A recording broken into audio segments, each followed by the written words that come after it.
Rome, 1492. La ville éternelle frémissait sous une chaleur étouffante en ce mois d'août. Pourtant, derrière les murs épais de la chapelle Sistine, l'atmosphère était bien plus lourde encore que celle du ciel brûlant. Le conclave pour élire un nouveau pape allait débuter, et avec lui une bataille silencieuse pour le contrôle de l'Église. Parmi les 23 cardinaux réunis, chacun vêtu de pourpre et portant sur ses épaules le poids de la chrétienté, le cardinal Giacomo della Rovere sentait une tension inhabituelle dans l'air. L'élection qui se jouait là ne ressemblerait à aucune autre. Alors que les portes massives de la chapelle se refermaient avec un grondement sourd, scellant les cardinaux huis clos qui dureraient jusqu'à l'élection d'un nouveau pape, Giacomo promenait son regard sur les fresques qui ornaient la voûte. Michel-Ange y avait peint les scènes de la Genèse, avec un talent inégalé. Mais ce jour-là, les anges et les saints semblaient le fixer avec une gravité particulière. L'iconographie céleste ne parvenait plus à dissiper l'atmosphère lourde de méfiance et de crainte qui régnait dans la salle. Giacomo s'installa à sa place, le cœur battant légèrement plus vite que d'habitude. Les autres cardinaux prenaient également leur siège, dans un silence interrompu seulement par le froissement de leurs soutanes.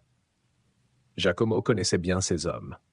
Il avait grandi à leur côté au sein de la curie romaine, mais aujourd'hui, chacun d'entre eux lui semblait dissimuler des intentions plus noires que jamais.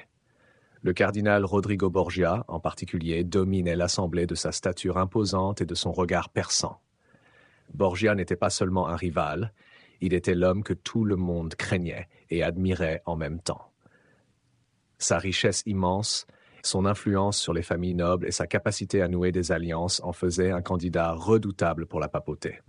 Pourtant, Giacomo savait que Borgia ne se contenterait pas de servir l'Église. Il voulait la modeler à son image, la façonner selon ses propres ambitions.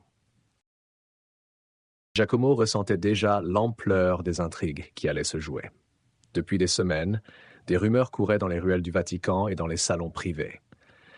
Des alliances secrètes se nouaient, des promesses étaient échangées, et plus inquiétant encore, certains murmuraient que des forces extérieures cherchaient à influencer le vote. On parlait de complots ourdis par la République de Venise. Cette ville-État, prospère et rusée, toujours avide de pouvoir et prête à tout pour étendre son influence. Venise avait déjà montré par le passé son aptitude à manipuler la politique européenne. Mais maintenant, l'idée qu'elle puisse s'infiltrer dans l'élection du Saint-Père faisait froid dans le dos à Giacomo. La première journée du conclave débuta avec la traditionnelle prière d'invocation de l'Esprit Saint. Mais pour Giacomo, les paroles de la prière sonnaient creuses. Il sentait que, derrière les gestes pieux, certains cardinaux ne cherchaient qu'à satisfaire leurs propres ambitions. Alors que les premières délibérations commencèrent, il remarqua que plusieurs cardinaux semblaient nerveux, échangeant des regards furtifs, des chuchotements à peine audibles. Rodrigo Borgia, lui, paraissait serein, presque détendu. Son sourire énigmatique n'avait rien d'innocent. À la fin de la journée, aucun candidat n'avait réussi à obtenir les 2/3 des voix nécessaires pour être élu. Giacomo retourna dans ses appartements provisoires, le cœur lourd. Alors qu'il se préparait à prier, une voix familière le tira de ses pensées. « Giacomo », murmura le cardinal Giovanni Sforza, un homme de confiance et un vieil ami, en pénétrant dans la pièce. « Nous devons parler. » Il fit un signe de la tête vers la porte, invitant Giacomo à le suivre hors de la chambre. « C'est pas sûr ici. » Ils s'aventurèrent dans les couloirs déserts du Vatican jusqu'à une petite chapelle latérale, à l'écart des allées et venues des autres cardinaux. Là, à l'abri des regards et des oreilles indiscrètes, Sforza parla enfin, les sourcils froncés et la voix chargée d'anxiété. Ce qui se trame ici est bien plus dangereux que tout ce que nous avons imaginé. J'ai reçu des informations fiables. Une faction secrète cherche à manipuler l'élection. Ils ne veulent pas seulement placer un homme de leur choix sur le trône de Saint-Pierre. Ils veulent vendre l'Église à nos ennemis. Vendre l'Église ? Giacomo resta figé, choqué par ces mots. Venise, répondit Sforza avec un ton grave. Ils veulent contrôler l'Église pour leurs intérêts politiques. Ils ont déjà soudoyé plusieurs cardinaux et ils sont prêts à aller jusqu'à l'assassinat si nécessaire. Le poison est leur arme. Plusieurs cardinaux en ont déjà été victimes. Giacomo sentit une sueur froide perler sur son front. Venise, ce n'était pas seulement une simple puissance rivale. C'est une ville dont les ambitions commerciales et politiques pouvaient détruire l'équilibre précaire de l'Europe chrétienne. Le cardinal Rodrigo Borgia était-il impliqué? Cela semblait probable. Borgia avait toujours eu des contacts avec les plus grandes puissances d'Europe, et il ne ferait aucun scrupule à vendre l'Église pour asseoir son pouvoir. Giacomo se demanda jusqu'où cette conspiration s'étendait. Était-il le prochain sur la liste des empoisonnés? Le lendemain, Giacomo entra dans la chapelle Sixtine avec une vigilance accrue. Chaque parole, chaque mouvement lui semblait suspect. Rodrigo Borgia, plus confiant que jamais, marchait parmi les cardinaux comme s'il était déjà élu pape. Les soutiens à sa candidature augmentaient de manière inquiétante, et Giacomo ne pouvait s'empêcher de se demander combien de ses votes avaient été achetés par l'or vénitien. Les débats devinrent de plus en plus houleux. Certains cardinaux, autrefois loyaux et fermes dans leur foi, semblaient céder aux pressions, échangeant des regards complices avec Borgia et ses partisans. Les jours passèrent et les alliances se formaient et se défaisaient à une vitesse vertigineuse. Giacomo commençait à perdre espoir. Chaque soir, il rentrait dans sa chambre, épuisé, hanté par la perspective de voir l'Église tomber entre des mains indignes. Le conclave se transformait en un jeu de pouvoir débridé, loin de la mission spirituelle qui devait guider les choix de ces hommes de foi. Les rumeurs de poison, quant à elles, ne cessaient de croître. Plusieurs cardinaux tombaient malades, leurs symptômes suspects faisant naître des soupçons parmi ceux qui restaient encore intacts. Un soir, alors que Giacomo se préparait à dormir, il trouva une note glissée sous la porte de sa chambre. Elle ne contenait que quelques mots. « Le prochain sera Sforza ». Un frisson glacé traversa son corps. Giovanni Sforza, son seul allié de confiance dans ce conclave, était en danger. Sans attendre, il courut à ses appartements, espérant arriver à temps. Mais lorsqu'il ouvrit la porte, il trouva Sforza allongé sur son lit, le visage livide, les lèvres violacées. L'odeur douce amère du poison flottait encore dans l'air. Giacomo tomba à genoux devant le corps de son ami, le cœur lourd de tristesse et de colère. La conspiration avait frappé de nouveau. Sforza mort, Giacomo réalisa qu'il ne pouvait plus rester silencieux. Il était maintenant seul dans cette lutte contre la faction vénitienne, et le temps pressait. Le lendemain matin, lors des délibérations, il se leva brusquement et interrompit les débats. « Assez !» Sa voix résonna dans la chapelle, attirant les regards de tous les cardinaux. « Je ne peux plus garder le silence. Ce conclave est entaché de complots et de trahisons. Certains ici cherchent non pas à servir l'Église, mais à la vendre à nos ennemis. » Les murmures se firent entendre dans l'assemblée. Rodrigo Borgia, assis à l'autre bout de la salle, le fixait avec des yeux perçants, ses lèvres serrées dans une expression de défi. Giacomo poursuivit, dévoilant les détails du complot, nommant les cardinaux corrompus, dénonçant la main vénitienne qui tirait les ficelles. Un tumulte éclata. Certains cardinaux tentèrent de nier, d'autres restèrent figés, choqués par ces révélations. Rodrigo Borgia, lui, resta d'abord impassible, son visage figé dans un masque de calme calculé. Mais Giacomo pouvait voir la lueur de colère qui brûlait dans ses yeux. Le silence s'abattit sur la chapelle, alors que tous les regards se tournaient tour à tour vers Giacomo, puis vers Borgia attendant sa réaction. Le cardinal prit son temps avant de se lever, le bruit de sa chaise raclant la pierre résonnant dans la pièce.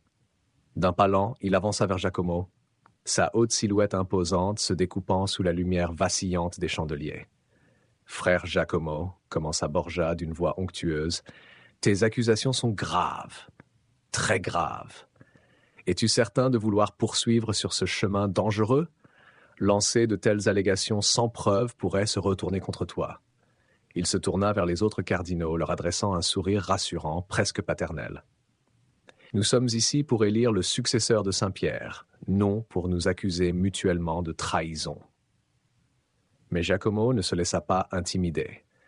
Il savait que la vérité devait éclater et que ce moment était décisif. « Je ne parle pas sans preuve, » répliqua-t-il en désignant plusieurs des cardinaux qui avaient jusque-là gardé le silence. « Plusieurs d'entre vous ont été approchés par des émissaires de Venise. Vous avez reçu des promesses de l'or en échange de votre vote. Mais, pire encore, certains d'entre vous ont scellé le destin de ceux qui se dressaient contre ce complot. Le cardinal Sforza a été empoisonné pour avoir refusé de vendre l'Église. Qui sera le prochain? Un murmure de choc parcourut l'Assemblée.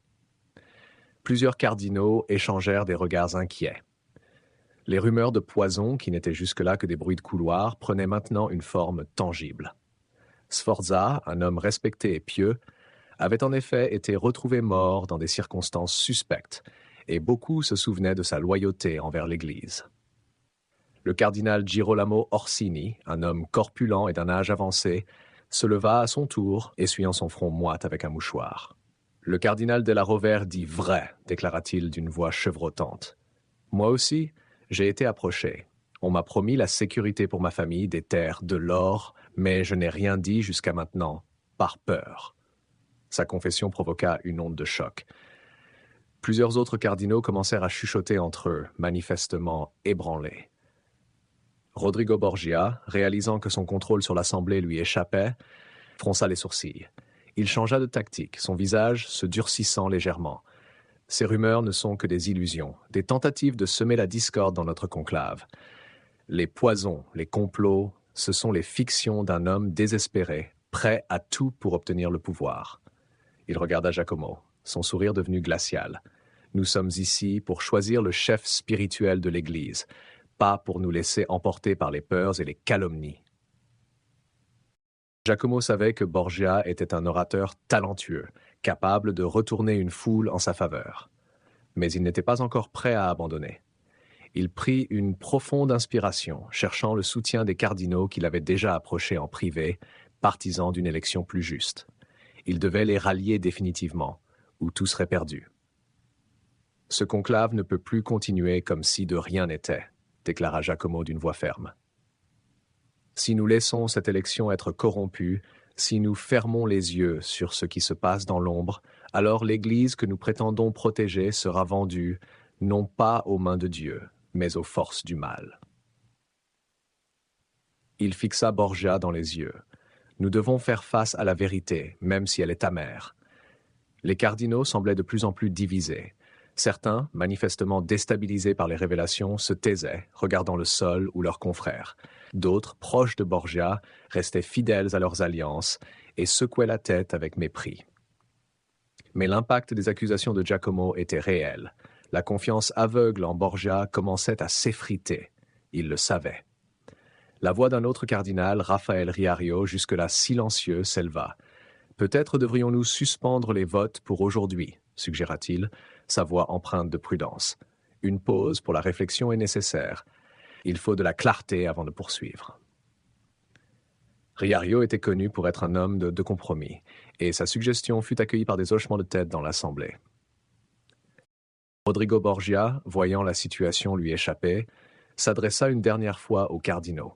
« Mes frères, si vous croyez que ces accusations sont fondées, alors je m'en remettrai à votre sagesse.